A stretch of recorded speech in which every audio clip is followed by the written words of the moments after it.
Hello, my people. Um, Good afternoon from here. As always, my name is Mark Johnson, and I welcome you to another, episode of uh, Naija Gist 2027 and beyond. A platform where we discuss, social, moral, and political and other, you know, things happening in our Nigerian space, as we lead up to the 2027 elections and even beyond.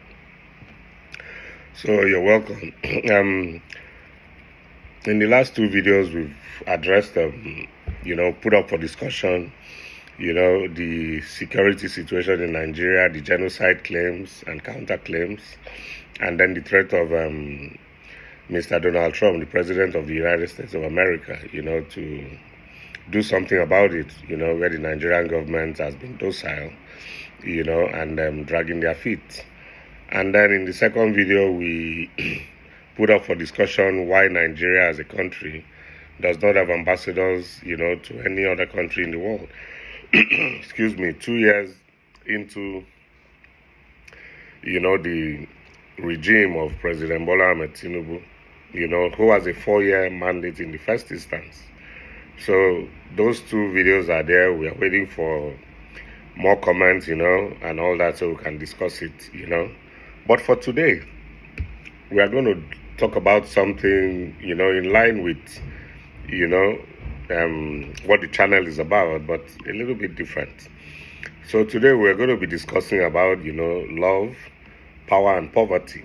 And this is tied to, a serving senator in Nigeria called Ned Nwoko, and the wife, Mrs. Regina Nwoko. So the discussion is, what the story, says about us as a people in Nigeria, and so the news has been in social media. I'm sure everybody has read it or heard it. Whether you want to read it or not, it's social media, the algorithm just throws it in your face. That's how I saw it. It's everywhere, even on mainstream media. I've seen discussions where the man has been asked questions on mainstream media like channels and, things like that. So it's not, I don't see it as a gossip, but we are not going to dwell on the gossip side of it.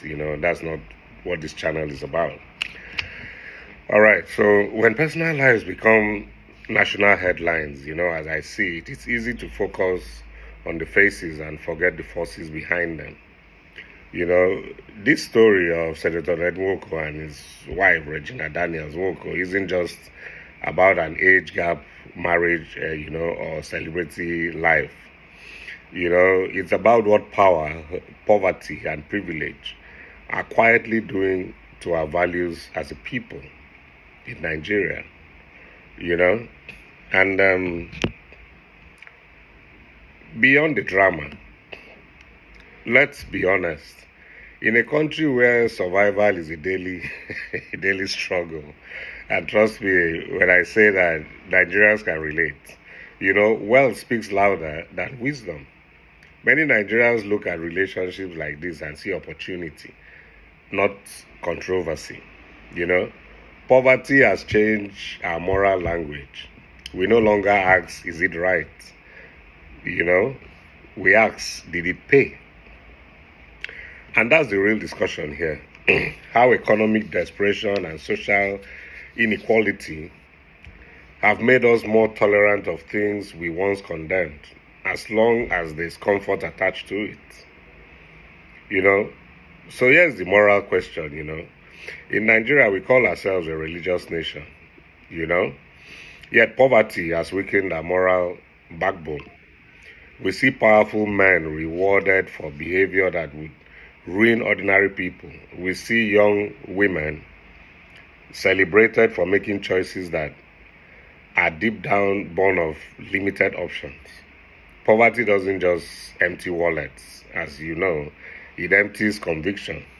When survival becomes the dream, morality becomes a luxury. So, what is the social reality of this story,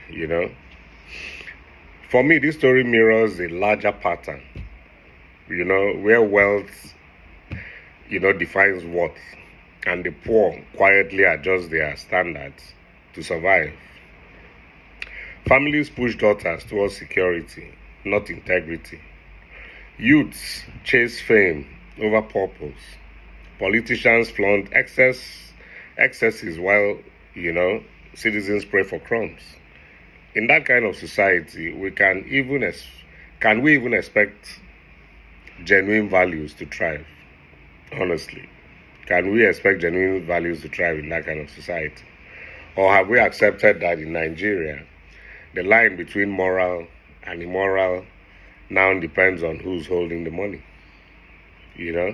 So this is, the topic for today, and I would like us to discuss about it, and with no judgment, just honesty.